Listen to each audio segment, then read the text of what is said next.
आज अपने को ये बहुत सुंदर भजन देखना है जयनाथ राय जी का। मन मेरे राग भाव निवार। मन मेरे राग भाव निवार। मन मेरे राग भाव निवार। राग चिक्कन ते लगत है। राग चिक्कन ते लगत है। कर्म धूलि अपार। मन मेरे राग भाव निवार। मन मेरे राग भाव निवार। राग आश्रव मूल है वैराग्य संवर्धान। राग आश्रव मूल है वैराग्य संवर्धान। जिन न जान्यो भेद यह। जिन न जान्यो भेद यह वह गयो नर भवहार। मन मेरे राग भाव निवार। मन मेरे राग भाव निवार। दान पूजा शील जप तप भाव विविध प्रकार। दान पूजा शील जप तप भाव विविध प्रकार। राग बिन शिव सुख करत है। राग बिन शिव सुख करत है। राग ते संसार। मन मेरे राग भाव निवार। मन मेरे राग भाव निवार।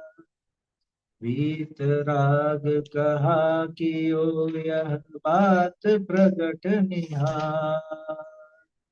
वीतराग कहा कियो यह बात प्रगट निहार। सोई कर सुख हेत जानत। सोई कर सुख हेत जानत। शुद्ध अनुभव सार। मन मेरे राग भाव निवार। मन मेरे राग भाव निवार। देखिए क्या कह रहे हैं यहाँ पे। बढ़िया भजन है, प्रेरक भजन है। क्या करना चाहिए हमारे मन को यहाँ पे समझाया जा रहा है कि हे मेरे मन, तू राग भाव निवार। राग भाव का निवारण कर। राग भाव को छोड़, दूर कर दे इसे। राग द्वेष आदि जो भी भाव है, अच्छा राग का तो पूरा नाम है। राग नाम से द्वेष भी समझना, मोह भी समझना। जैसे अपन ने देखा था ना, टोडरमल जी ने बताया कि जितने भी ये मोह राग द्वेष इत्यादि भाव हैं, कषाय आदि भाव हैं, इन सबका एक सामान्य नाम कषाय है।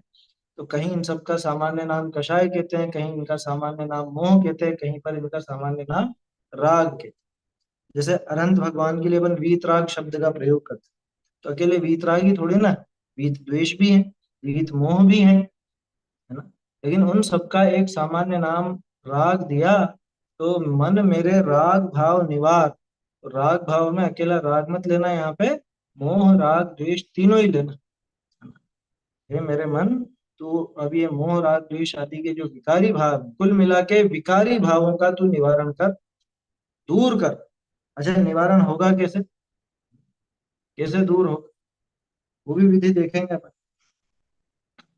वैसे तो अपने चर्चाओं में भी कई बार आती है बात कि इनको अपना स्वरूप मान के बैठ जाए तो भी निवारण नहीं होने वाला। और ये मेरे हैं ही नहीं ऐसा मान करके बैठ जाए तो भी निवारण नहीं होने वाला। तो निवारण कैसे होगा कि एक तो ये समझे कि ये हुए तो है मेरे में, लेकिन ये मेरा स्वरूप नहीं। और ये मेरी पर्याय की स्वयं की ऐसी खोटी योग्यता थी जिस वजह से पैदा हुए हैं। और पर्याय को ही देखते रहने से ये दूर होने वाला है नहीं है ना। विकार रहित अपने शुद्ध स्वभाव को देखूंगा तो अपने आप ही ये राग आदि भाव दूर हो जाएंगे, इनका निवारण हो जाएगा। अच्छा निवारण करना क्यों है लेकिन, कि राग चिक्कन ते लगत है कर्म धूलि अपार। राग रूपी चिकनाई से, है ना, चिक्कन यानी चिकनाई। देखो कोई भी जैसे समझ लो, समय सार आदि में उदाहरण आता है, तेल वगैरह मालिश करके और धूल में खड़ा हुआ है ना, वहां पे खूब कसरत कर रहा है, ऐसा कर रहा है वैसा कर रहा है, तेल लगा रखा है। तो तेल लगा हुआ होने से क्या होगा, धूल चिपकेगी। भाई सीधी सी बात है, धूल मिट्टी चिपकती है। अगर चिकनाई लगी हुई हो तो चिकनाई से वो धूल मिट्टी चिपकती है। और ऐसे ही राग चिक्कन ते लगत है, राग रूपी चिकनाई से कर्म रूपी धूल लगती है, यानी चिपकती है कितनी, अपार। अपार लिखा ना, राग चिक्कन ते लगत है कर्म धूलि अपार। ये कर्मों की अपार धूल अनंत अनंत कार्मण वर्गणाएं आकर के इसके साथ बंध जाती। किस लिए, राग रूपी चिकनाई के। ये राग द्वेष की चिकनाई, देखो लौकिक जैसे ये सिस्टम, लौकिक में भी कुछ चिकनाई बनी रहती है, चिकनाई होती है। तो क्या कहें, वो कुछ भी चिपकता है ना, कोई भी चीज है चिकट लग जाती है, वो सब चिकनाई की वजह से। अगर चिकनाई नहीं हो तो कोई गंदगी नहीं ठहरती। तो ऐसे ही आत्मा में भी राग द्वेष की चिकनाई, राग द्वेष आदि की चिकनाई है, इसी के कारण कर्म रूपी धूल आकर के चिपकती है। ठीक है, इसलिए कह रहे हैं कि हे मेरे मन, तो अब राग द्वेष का निवारण कर, राग द्वेष को दूर। राग आश्रव मूल है, वैराग्य संवर धार। क्या कह रहे हैं कि जितना भी राग है वो सब तो आश्रव का मूल है। आश्रव कराने वाला है, कर्मों का आश्रव कराने वाला है। आश्रव होगा तो बंध भी होगा ही होगा।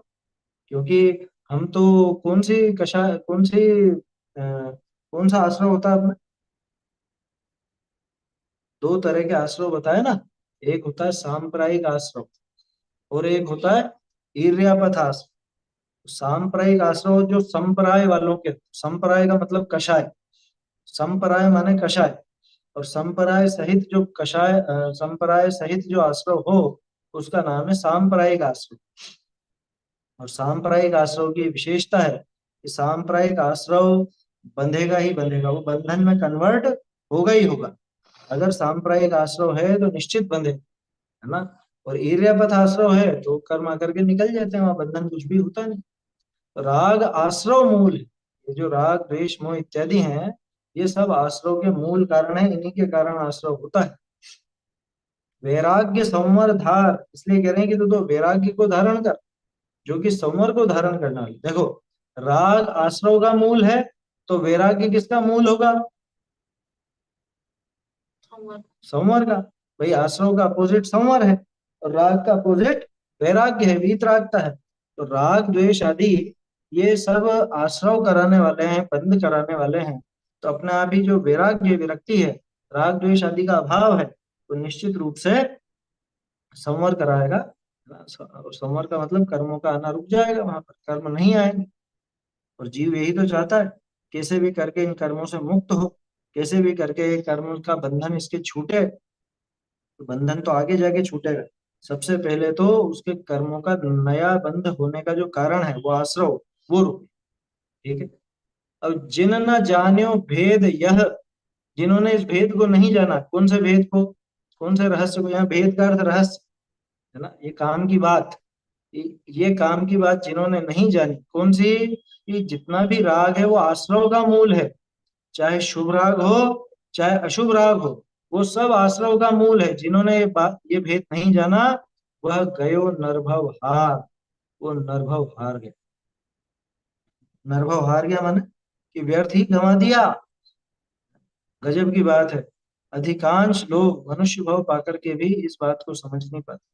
अधिकांश क्या, यूं समझ लो 99.99% तो इस नरभव को ऐसे ही गंवा देते हैं। कहाँ समझते हैं बताओ, देख लो गिनती समझने वालों, हाँ?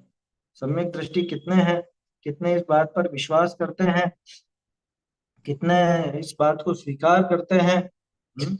और कितने लोग इसका विरोध करते हैं या राग को भला समझते हैं, ये देख लो।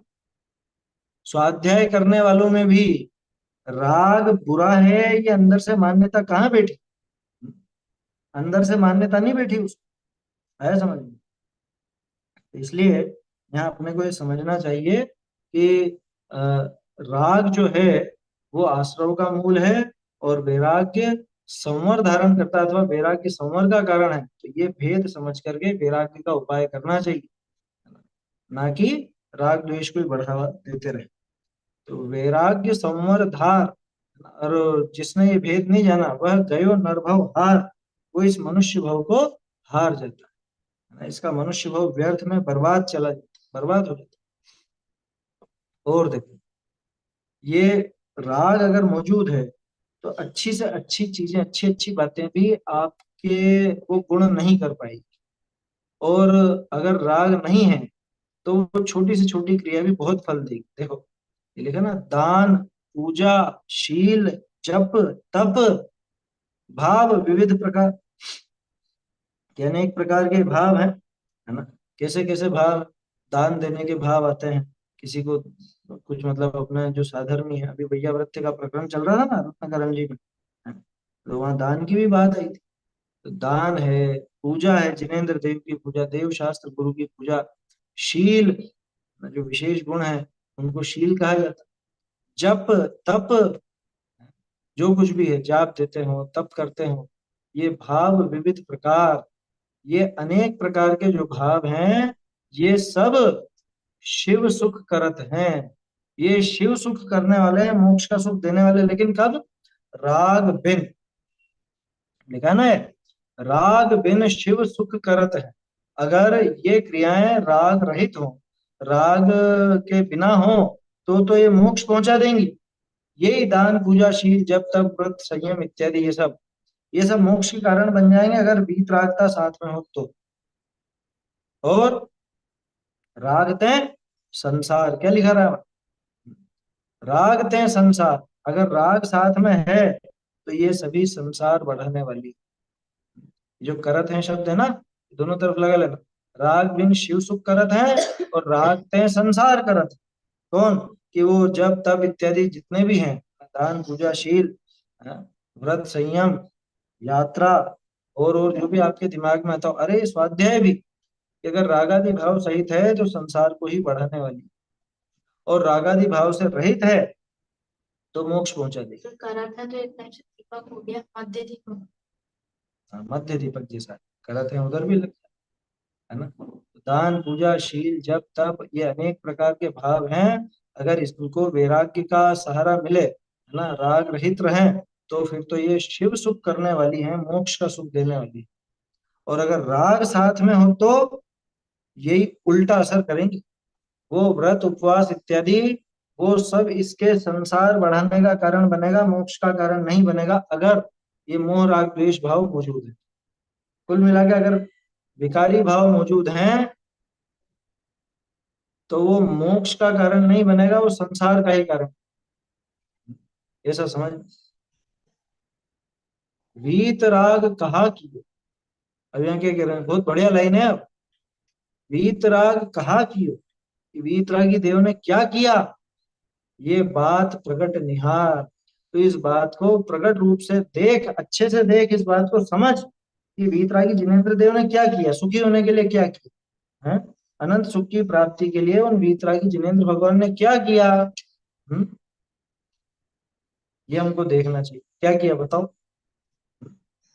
आगे दे रहे हैं वो, सोई कर सुख हेत ध्यानत, ध्यानत राय जी कह रहे हैं कि सुख हेत, सुख के लिए तू भी सोई कर, तू भी वही कर। क्या करूं? कि वीतराग कहा क्यों, कि वीतरागियों ने क्या किया, इस बात को अच्छी तरह से समझ करके सोई कर, तू भी वही कर सुख के लिए। अब क्या किया, तो आखिरी पद में दिया, शुद्ध अनुभव सार, सार माने श्रेष्ठ, है ना, शुद्ध अनुभव, अपने आत्म स्वरूप का शुद्ध अनुभव उन्होंने किया। ये बात तू अच्छी तरह से समझ जा, है ना, ये तेरे भले की बात है, तू अच्छी तरह से समझ जा। और शुद्ध अनुभव तू भी कर। शुद्ध अनुभव का मतलब शुद्ध आत्म स्वरूप का अनुभव, है ना। अनुभव शुद्ध वगैरह नहीं होता, अनुभव तो अनुभव होता है। शुद्धात्मा के अनुभव को ही शुद्ध अनुभव कहा। और शुद्धात्मा का अनुभव कैसे हो, कि सबसे पहले तो शुद्धात्मा को समझे। शुद्धात्मा को अगर नहीं समझेगा तो वो तो शुद्धात्मा को नहीं समझने पर अपने आप ही समझ लेना कि विकारी भाव करता रहे, खोटे भाव करे। क्योंकि जब इधर शुद्ध अनुभव नहीं कर रहा है तो अशुद्ध अनुभव करना है, ये बात पक्की है। या तो जीव शुद्ध अनुभव करेगा और या फिर अशुद्ध अनुभव करेगा, इतनी सीधी सी बात। और शुद्ध अनुभव करने के लिए पहले उसको शुद्ध स्वीकार करना जरूरी है या नहीं? हम्म? अगर मुझे शुद्धात्म स्वरूप का अनुभव करना है तो मुझे पहले आत्मा का शुद्ध स्वरूप कैसा है ये समझना पड़ेगा, ये जानना पड़ेगा, और त्रिकाली शुद्ध उस आत्मा की श्रद्धा करनी पड़ेगी। हम्म? उसके बिना ये काम नहीं हो सकता। तो पहले वो ज्ञान होगा, श्रद्धान होगा, और उसके बाद ही उसका अनुभव होगा। बिना जानी हुई वस्तु का अनुभव नहीं किया जा सकता, इसलिए उसे जानना चाहिए। और ऐसे ध्यान राय जी कह रहे हैं कि तू भी वही काम। वीतराग कहा कि हो यह बात प्रकट निहार। वीतरागी जिनेंद्र देव ने क्या किया, ये बात तू अच्छे से निहार। अच्छा, कहाँ पे मिलेगी वो बात? उस बात को कहाँ पर निहारें, कहाँ देखें? वो सारी विधि जो जिनेंद्र देव ने किया है, वो सारी की सारी विधि हमको जिनवाणी सिखलाती है। जिनवाणी बताती है ना अपने को, वो मुक्ति का मार्ग बताने वाली है जिनवाणी। तो वीतराग कहा कि हो यह बात प्रकट निहार।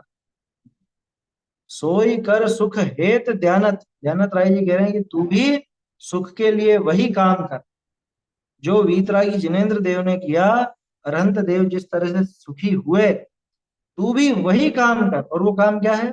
शुद्ध अनुभव सार। सार माने श्रेष्ठ, है ना? सार का अर्थ श्रेष्ठ।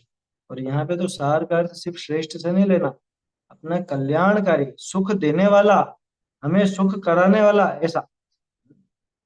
सोई कर सुख हेत ध्यानत, शुद्ध अनुभव सार। उस शुद्ध आत्मा का अनुभव करो भैया। शुद्ध आत्मा का अनुभव ही वीतरागता की विधि है, और वीतरागता ही सुखी होने का मार्ग है। ऐसी बात है ना? वीतरागता ही सुखी होने का मार्ग है, इसके अलावा और कोई सुखी होने का मार्ग है नहीं। क्यों? क्योंकि राग द्वेष बराबर आकुलता बराबर दुख, है ना? जितने राग द्वेष है उतनी आकुलता है, उतना दुख। इसलिए कह रहे हैं ध्यान राय जी, मन मेरे राग भाव निवार। राग भाव का निवारण कर। कैसे निवारण कर? राग आदि को देखते देखते तो कभी निवारण होगा नहीं। अरे मैं तो रागी हूँ, मैं तो द्वेषी हूँ, मेरे तो राग द्वेष है, मुझे राग द्वेष का नाश करना, राग द्वेष का नाश करना, राग द्वेष का नाश करना। ऐसा करते करते तो राग द्वेष का नाश होने वाला नहीं। होगा क्या ऐसे? ऐसे राग द्वेष नष्ट नहीं होता। हाँ, वो तो तू वीतरागी स्वरूप को देखे, वीतरागी स्वभाव को देखे, तो अपने आप ही रागादि भाव नष्ट हो जाते, है ना?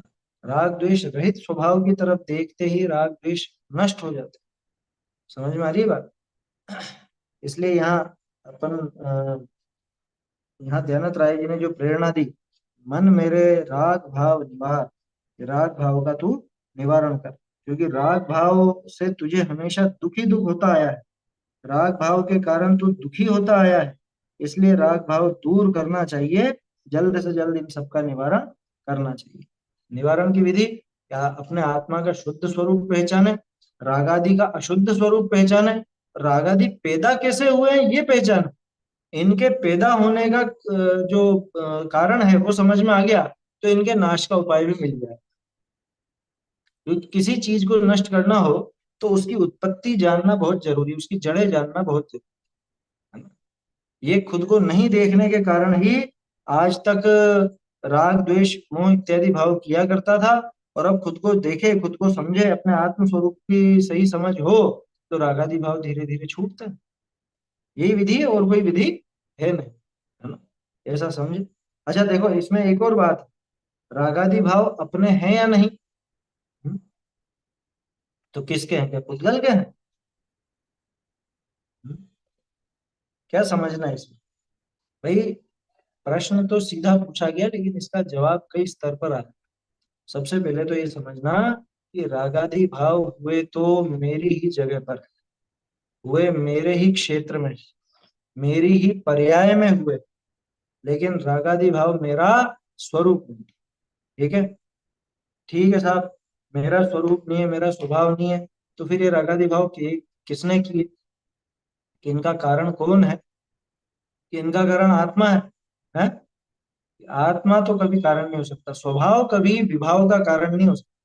अगर स्वभाव ही राग द्वेष का कारण हो गया, तो फिर तो राग द्वेष कभी भी नष्ट हो ही नहीं सके। क्यों? क्योंकि आत्म स्वभाव अगर उसका कारण है तो वो कभी नष्ट नहीं हो सकते, अपने आप पैदा होते रहेंगे, है ना। राग द्वेष आदि अपने आप ही पैदा होते रहेंगे ना, अगर स्वभाव ही कारण हो गया तो आत्मा का जो स्वभाव है वो तो उसका कारण। तो फिर कौन है कि अन्य द्रव्य है। बहुत से लोग कहते हैं अन्य द्रव्य की वजह से, उसकी वजह से मेरे राग द्वेष पैदा हुआ, उसने मुझे गुस्सा दिला दिया, उसने ऐसा कर दिया, उसने वैसा कर दिया, तरह तरह की बातें करते हैं। तो रागादि भाव को क्या अन्य द्रव्य ने पैदा किया? अन्य द्रव्य ने भी पैदा। तो कौन है कर्ता? भाई एक तरफ आत्मा को भी कर्ता नहीं कह रहे हैं, वो अन्य द्रव्य को भी यानी पुद्गल आदि को भी कर्ता नहीं कह रहे हैं राग आदि का, तो फिर कौन है कर्म? कर्म भी न्यारे द्रव्य, कि वास्तव में उस पर्याय का कर्ता वो पर्याय स्वयं, ना तो वो द्रव्य उसका कर्ता, ना कोई अन्य द्रव्य अन्य वस्तु उसकी कर्ता। क्यों? कि अगर स्वयं अपना शुद्ध स्वभाव अपना वो द्रव्य उसका कर्ता हो जाए तो द्रव्य तो त्रिकाली मौजूद रहता है, फिर तो वैसे राग द्वेष कभी छूटने वाले नहीं है, वो हमेशा होता है। और अगर अन्य द्रव्य उसका कर्ता हो जाए तो फिर तो मुक्ति भी अन्य द्रव्य के अधीन हो जाएगी, क्योंकि हमको बिल्कुल भी इष्ट नहीं है ना। अन्य द्रव्य के अधीन हो जाएगी, अन्य द्रव्य की मर्जी पड़ेगी तब वो रागादि कराएगा, अन्य द्रव्य की मर्जी पड़ेगी तब वो रागादि छुड़ाएगा, ऐसी बात हो जाएगी। इसलिए है ना, ये समझना कि न तो स्वद्रव्य न अपना स्वरूप अपना स्वभाव भी रागादि का करता नहीं, और पर द्रव्य भी रागादि का करता नहीं। वास्तव में देखा जाए तो उस समय की जो पर्याय है वो पर्याय ही स्वयं अपनी करता है, उसके षट कारक उसी में लगते हैं ना, उस पर्याय के षट कारक भी स्वयं में ही लगते हैं। इसलिए वो पर्याय स्वयं की करता, स्वयं भू। हाँ, जो षट कारक बताने वाली गाथा है उसमें मुख्य रूप से स्वयंभू शब्द लिया, तो ऐसी स्वयंभू है वो। सिर्फ आत्मा ही स्वयंभू नहीं है, आत्मा की वो विकारी पर्याय भी स्वयंभू है, अपने आप ही स्वयं से ही। तो बाहर में कोई नहीं और फिर होकर के बता देगा कि क्यों, उसकी योग्यता नहीं होगी तो नहीं होगी। है समझ में? बाहर में कोई द्रव्य भी होगा, ऐसी उस द्रव्य की योग्यता और उसका निमित्त पाकर ये पर्याय उस रूप होगी, ये इस पर्याय की। तो द्रव्य त्रिकाल शुद्ध बना रहता है, ये उस द्रव्य की योग्यता। ठीक है, ऐसा समझना चाहिए। तो ये राग भाव के निवारण करने की विधि यही है कि राग भाव का स्वरूप अच्छे से समझे, रागादि भावों को अपने से न्यारा जाने, जहां पे न्यारापन है वहां न्यारापन जाने, और जहां वो अपने कहे जाते हैं उनको उस तरह से अपना भी समझे। ऐसा सुंदर भजन है जगन्नाथ राय जी का, मन मेरे राग भाव निवार, रागादि भाव का निवारण कर। और विधि भी बता दी कि जो अरहंत आदि ने किया है वही काम कर। क्या है वो? सर्व ही अरहंत ने विधि नष्ट की ने जिस विधि, जिस विधि से, जिस विधि से उन्होंने नष्ट किए हैं, जिस विधि से उन्होंने वीतरागता पाई है, हमें भी वही विधि अपनानी चाहिए। ऐसी बात इस सुंदर से भजन में है ना। बढ़िया भजन है।